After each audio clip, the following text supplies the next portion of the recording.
الرحمن کے سلام محبت کا 25واں شعر پڑھا ہے۔ امام اہل سنت فرماتے ہیں کثرت بعد قلت باکثر درود۔ کثرت کا مطلب زیادہ ہونا، قلت کا مطلب تھوڑا ہونا، اکثر کا مطلب بہت زیادہ۔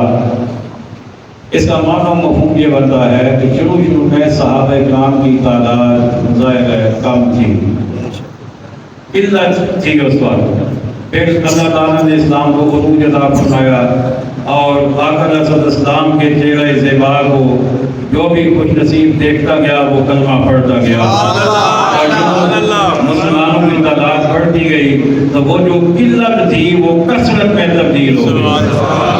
کثرت بعد قلت یعنی قلت کے بعد جو کثرت ہو گئی، جب آقا اسلام نے وصال فرمایا تو کم و بیش 1,24,000 صحابہ کرام موجود تھے۔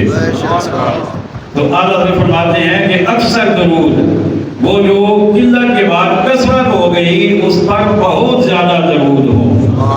اور پھر فرماتے ہیں عزت بعد ذلت کے لاکھوں سلام۔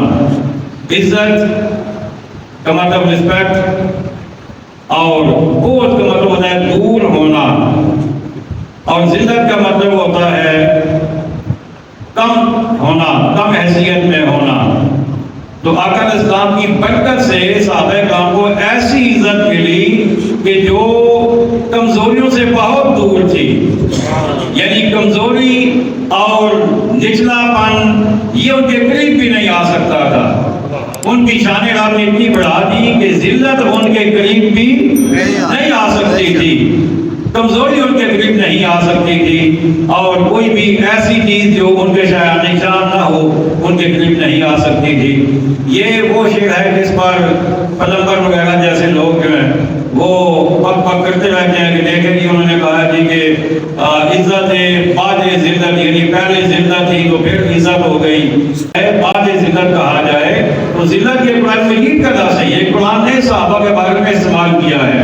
اس کا مطلب ہوتا ہے کمزوری، ظاہر کہ جب چھوٹے سے کمزور تھے تو بعد میں پھر اللہ نے عزت دی اور کثرت ہو گئی اور پھر مرتبہ بھی بڑھ گیا۔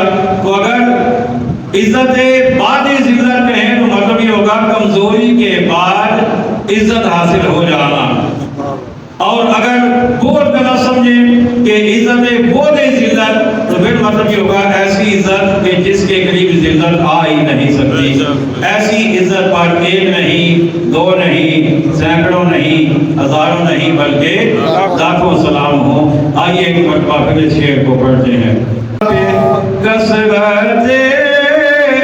بعد قلت پہ اکثر درود،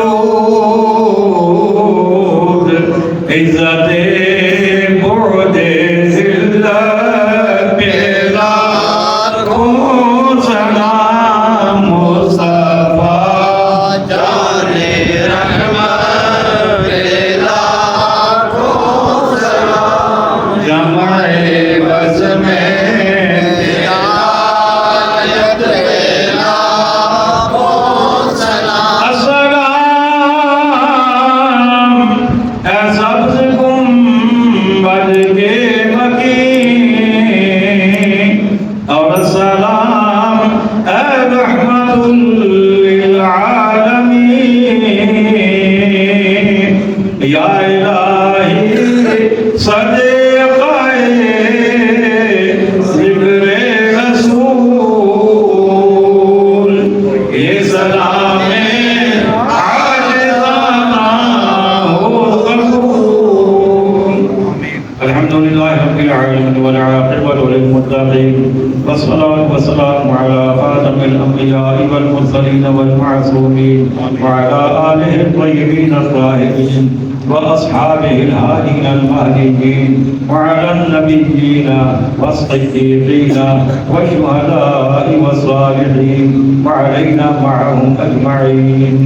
ربنا آتنا في الدنيا حسنة وفي الآخرة حسنة وقنا عذاب النار، ربنا فاغفر لنا ذنوبنا وكفر عنا سيئاتنا وتوفنا مع الأبرار، وصلى الله تعالى على خير خلقه ونور عرشه محمد وعلى آله وأصحابه أجمعين برحمتك يا أرحم الراحمين.